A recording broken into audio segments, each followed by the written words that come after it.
किसी की बेटी को इतना विवश मत करो कि वह ऐसे कदम उठा ले।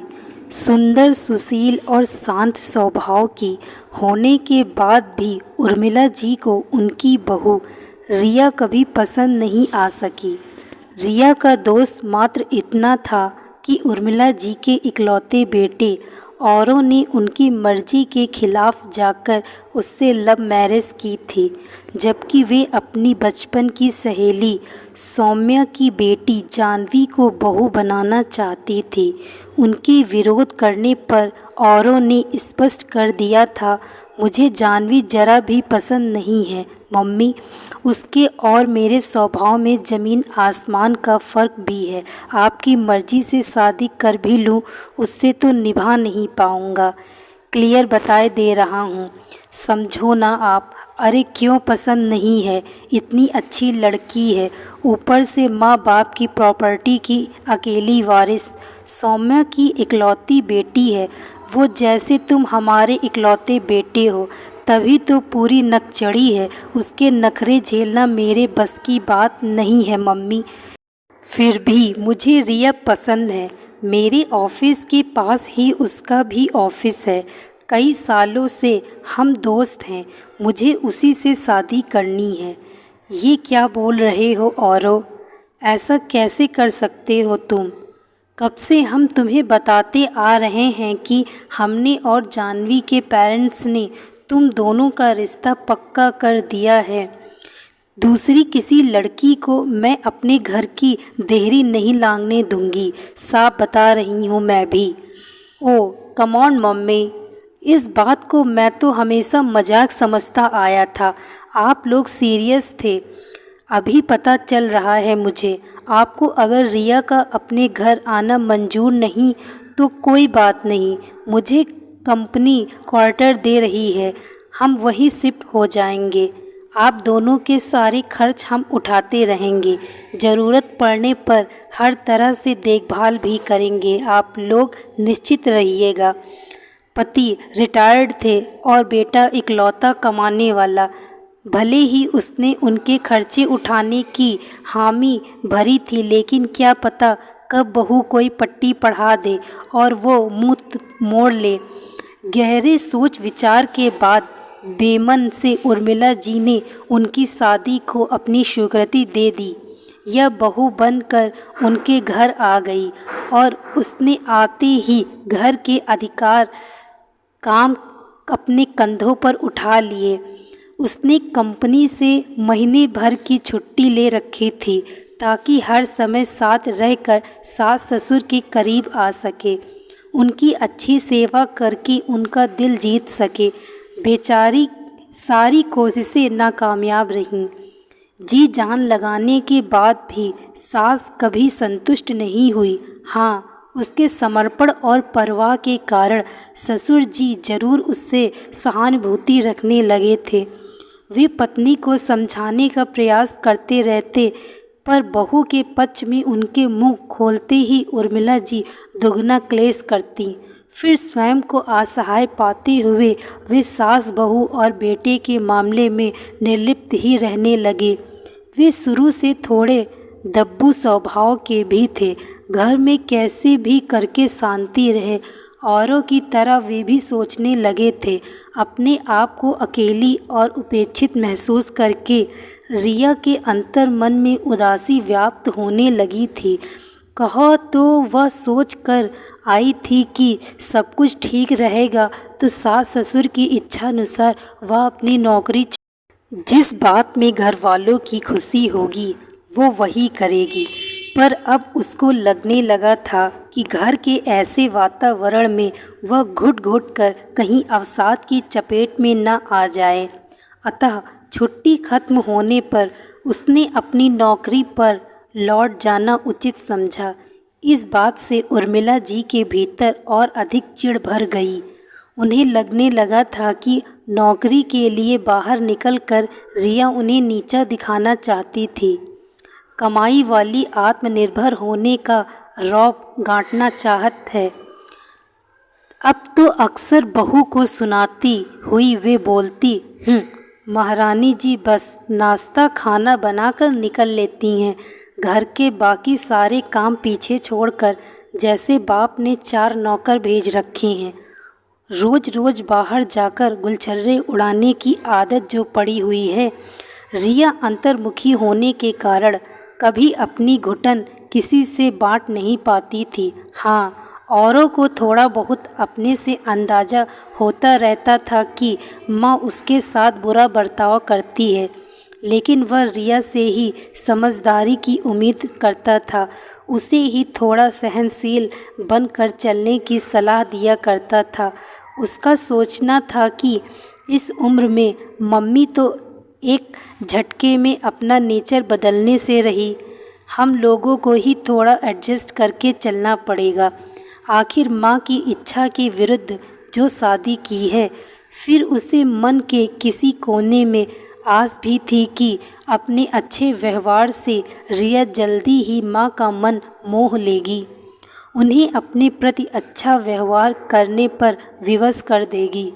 रिया अपने ऊपर व्यंग बाण और ताने जो दिल पर पत्थर रख कर सह ले रही थी, मगर सास द्वारा उसके पिता को नित्य निरंतर कोसा जाना उससे बर्दाश्त नहीं हो पा रहा था।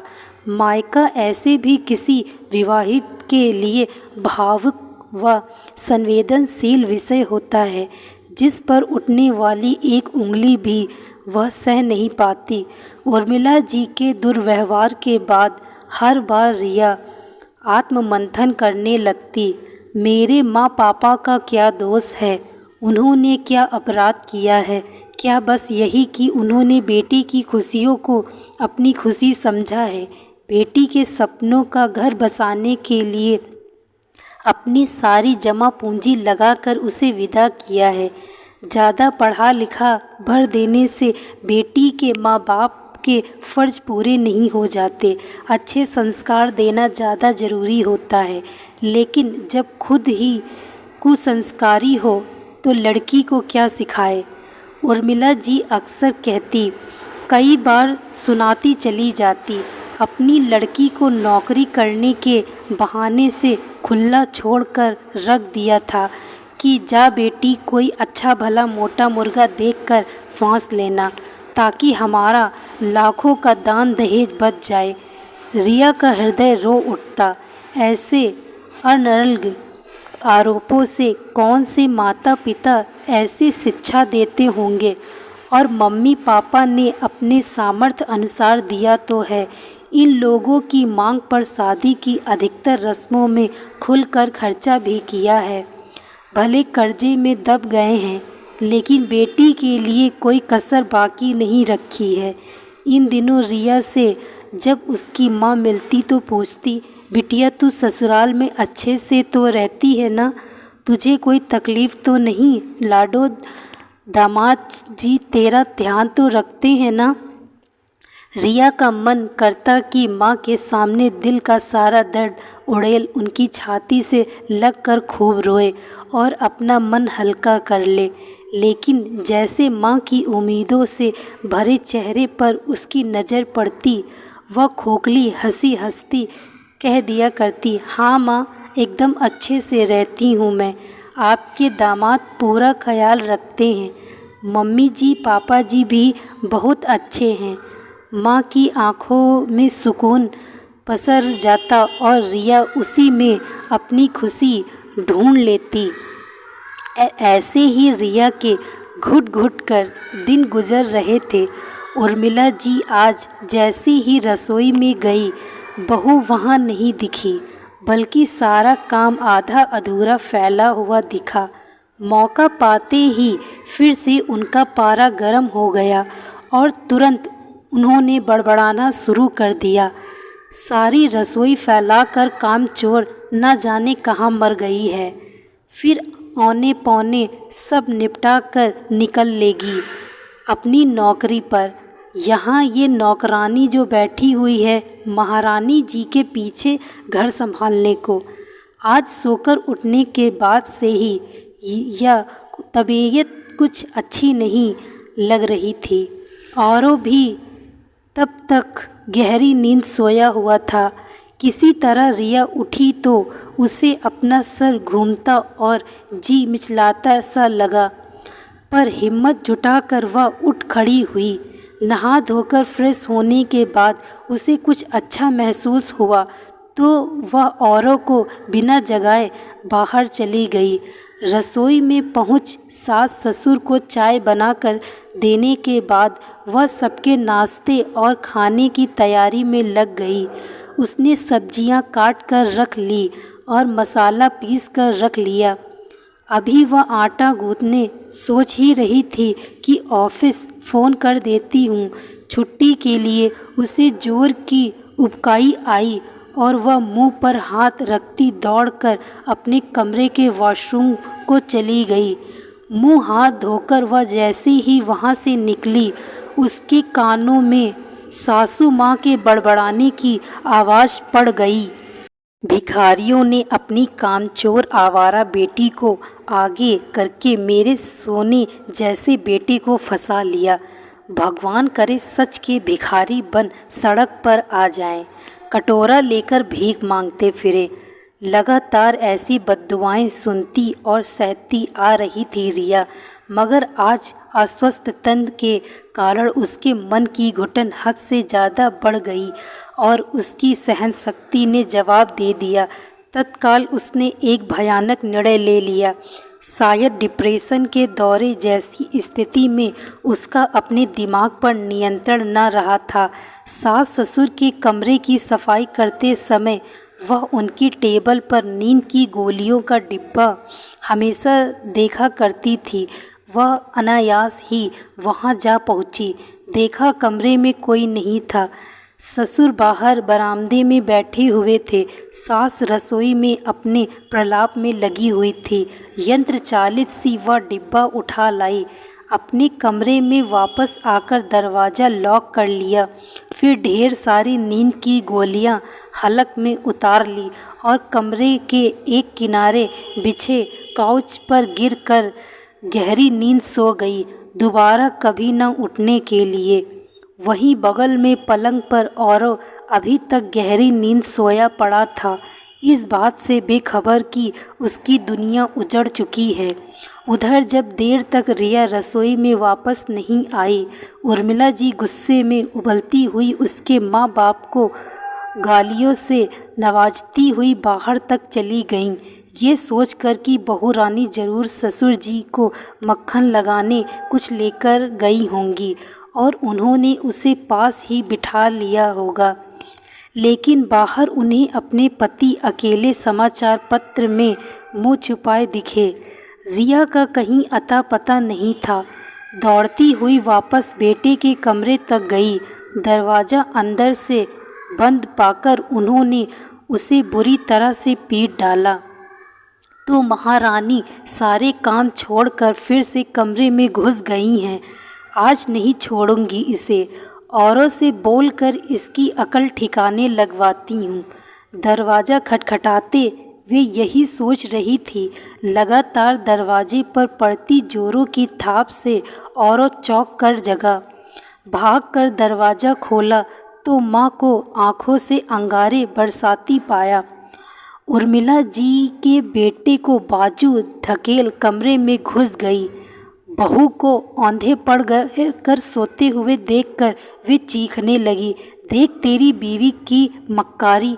उधर सारे काम फैला हुआ छोड़कर यहाँ महारानी आराम कर रही, मैं नौकर हूँ इसकी। औरों पहली बार रिया को इस समय सोया हुआ देख रहा था। तबीयत तो खराब नहीं हो गई, सोचता हुआ उसे जगाने लगा और थोड़ी ही देर में जैसे ही उसे आभास हुआ कि रिया सोई नहीं है बल्कि बेहोश है, उसके पांव तले से ज़मीन खिसक गई। आनन फानन में परिचित डॉक्टर को फ़ोन करके बुलाया गया, जिसने चेकअप करके रिया की मृत्यु की पुष्टि कर दी। औरों के साथ साथ उसके माँ बाप को सांप सूंघ गया। मानो ऐसा कैसे हो सकता है। नहीं नहीं डॉक्टर साहब, आपको ज़रूर कोई गलतफहमी हुई। मगर सच अपने विद्रूप रूप में सामने आया। अनहोनी घट चुकी थी। पत्नी की ऐसे असमय मौत और ऊपर से पुलिस कोर्ट कचहरी के चक्कर, औरों के लिए यह सब एकदम असहनीय था। बहू को आत्महत्या के लिए उकसाने का पूरा इल्ज़ाम माँ बाप पर आते देख उसने अपने बयान में सारा दोष अपने सर ले लिया। पूछताछ में हर बार यही झूठ कहता रहा कि दोनों की पटती नहीं थी। उसके और रिया के बीच बहुत ज़्यादा झगड़े होते थे। इंस्पेक्टर वर्मा जब उसका लिखित बयान दर्ज कर रही थी, औरों कुछ सोचता हुआ बता रहा था, कल की लड़ाई में रिया ने गुस्से में मुझे धमकी दी थी कि वह सुसाइड कर लेगी, जिसके जवाब में मैंने कह दिया था कि ऐसी कोरी धमकियों से मैं डरने वाला नहीं हूँ। मरने वाले बोल कर नहीं मरते। मुझे क्या पता था कि वो सचमुच ऐसा कदम उठा लेगी। इस बयान के बाद पुलिस ने औरों को गिरफ्तार कर लिया और उस पर नवविवाहित पत्नी की परोक्ष हत्या का मुकदमा दायर हो गया। रिया के घरवाले बेटी के गम में पागल हो उठे थे। जिस हंसती खेलती लाडली को उन्होंने कुछ माह पहले डोली में बिठाकर यह समझकर विदा किया था कि वो अपने मनपसंद हमसफ़र के संग जिंदगी को भरपूर जिएगी, उसकी ऐसी अकल्पनीय परिणति उनसे सहन नहीं हो रही थी। उनकी याचिका पर औरों की जमानत की अर्जी नामंजूर हो गई और उसे केस के पहले चरण के फैसले तक के लिए जेल में डाल दिया गया। एक निर्दोष इंसान के लिए यह सब झेलना किसी बड़े सदमे से कम नहीं था। ऊपर से जेल के अंदर की काली दुनिया, औरों के लिए दुर्दांत अपराधियों के बीच रहना जीवित नरक भुगतने जैसा था। हसद से भरे हुए कई पुराने और घाघ मुजरिम वहाँ ऐसे थे जो नए आए हुए कैदियों का कई तरीक़ों से शोषण करते थे। ऊपर तक उनकी पहुँच और कानून के रखवालों से साठगांठ होने के कारण किसी की हिम्मत नहीं थी कि उनकी शिकायत करे। अगर कोई शिकायत करे भी तो कोई सुनवाई नहीं होनी थी, उल्टा शिकायत करने वाले की सामत आ जानी थी। अधिक दिनों तक औरों यह सब झेल नहीं सका। उसका नर्वस ब्रेकडाउन हो गया। उसकी पागलों जैसी हालत देखकर जेल के वार्डन की रिपोर्ट पर उसे जेल में स्थित अस्पताल में भर्ती कराया गया। वहाँ के डॉक्टर द्वारा उसकी मानसिक स्थिति गंभीर होने की सूचना पर उसको तत्काल मेंटल ट्रॉमा सेंटर में भर्ती करवाया गया। वहाँ भी उसकी हालत सुधरने के बजाय दिनों दिन बिगड़ती ही चली गई और एक दिन विशेषज्ञ डॉक्टर ने औरों के बारे में अपनी फाइनल रिपोर्ट जेल प्रशासन तथा मरीज के घरवालों को सौंप दी कि ऐसे सीवियर केस के पेशेंट का पूरी तरह से ठीक हो पाना नामुमकिन है। रिपोर्ट सुनते ही उर्मिला जी को पहली बार एहसास हुआ कि उनकी हंसती खेलती दुनिया उजाड़ने वाली वो खुद है। उन्हें अपने किए जुर्म का एहसास होने लगा कि उन्होंने अपने हाथों से अपना सब कुछ नष्ट कर डाला है। प्रस्तर प्रतिमा सी वे किन कर्तव्य विमूढ़ खड़ी थी। तभी उनके पति रोते कल्पते हुए उनके पास आए और सबके सामने ही चीख चीख कर सारी बर्बादियों का दोषी उन्हें ठहराते कहने लगे, ऐसी औरत के साथ मैं अब एक पल भी नहीं रहूँगा। आज से ही किसी वृद्धाश्रम में जाकर रह लूँगा या फिर मथुरा वृंदावन चला जाऊँगा। इस कलंकनी का चेहरा भी दोबारा नहीं देखूँगा। जो करीबी परिवार वहाँ जुट आए थे आपस में कानाफूसी करने लगे। उर्मिला जी को किसी का फुसफुसाता स्वर सुनाई दिया, अपने ही बच्चों को खा जाने वाली डायन न देखी हो तो देख लो, एक बार ऐसी होती है। जो अपने ही बच्चों को खा गई, और नहीं तो क्या अपने कोख जाए तक की खुशी बर्दाश्त नहीं थी। इसे तो दूसरों का तो क्या ही भला सोचेगी। किसी की हिराकत भरी आवाज़ सुनाई दी, ऐसी नीच की परछाई भी पड़े तो अनर्थ हो, चलो जल्दी यहाँ से, कोई और कह रहा था। एकाएक उर्मिला जी की अपनी अंतर्भात्मा भी चीख चीख कर उनसे उनके कर्मों का हिसाब पूछने लगे। किस बात की कमी थी तुझे उर्मिला? घर में सब कुछ भरपूर भरा हुआ था, सब कुछ ज़रूरत से ज़्यादा ही था, कम नहीं। बेटे की शादी में तगड़ा दान दहेज वसूलने की भूख ने तुझे कहीं का ना छोड़ा। आँख खोल कर देख तो जरा, दूसरे की बच्ची के लिए पाले हुए वयमनस्य की आग में तेरे अपने जिगर के टुकड़े को लपेट लिया। उसी आग से तुम्हारी सोने जैसी गृहस्थी जल कर राख हो गई। क्या करेगी अब? अपना ये कलंकित मुंह लेकर कैसे जिएगी? किसके लिए जिएगी? क्यों जिएगी? जी कर क्या करेगी? अपराध बोध, आत्मग्लानि और पश्चाताप की ज्वाला उनके मन में धधकने लगी। भीतर ही भीतर उस निरंतर तेज होती अग्नि में वे समूची जल मरी, और फिर हा हा हा हा हा हा हा हा अपने सिर के बाल नोचती वे हट्टास कर उठी। सामने खड़े सभी लोग अब नितांत अपरिचित थे उनके लिए, किसी को भी वे पहचान नहीं पा रही थी। दोनों हाथ ऊपर उठाए उसी तरह से पैशाचिक हंसी हंसती वे बाहर सड़क की ओर दौड़ पड़ी, और अंधाधुंध दौड़ती चली गईं, दौड़ती ही चली गईं। सड़क पर आती एक गाड़ी ने उनको कुचल डाला। उर्मिला जी, लालच और ईर्ष्या ने उनके हंसते बसते घर में आग लगा दी, और इस आग में सब कुछ जलाकर राख कर दिया। इसीलिए कहते हैं लालच बुरी बला है। आपके पास जितना है उतने में खुश रहो। कभी किसी की बेटी को इतना न तड़पाओ कि वो इस तरह का कदम उठा ले। दोस्तों, मैं आशा करती हूँ आपको यह कहानी अच्छी लगी होगी। यदि आपको यह कहानी अच्छी लगी हो तो वीडियो को लाइक तथा चैनल को सब्सक्राइब अवश्य करें। आने वाली ऐसी ही कहानियों को सुनने के लिए बेल आइकन को प्रेस करें। Thank you so much watching this video. Like, share and subscribe.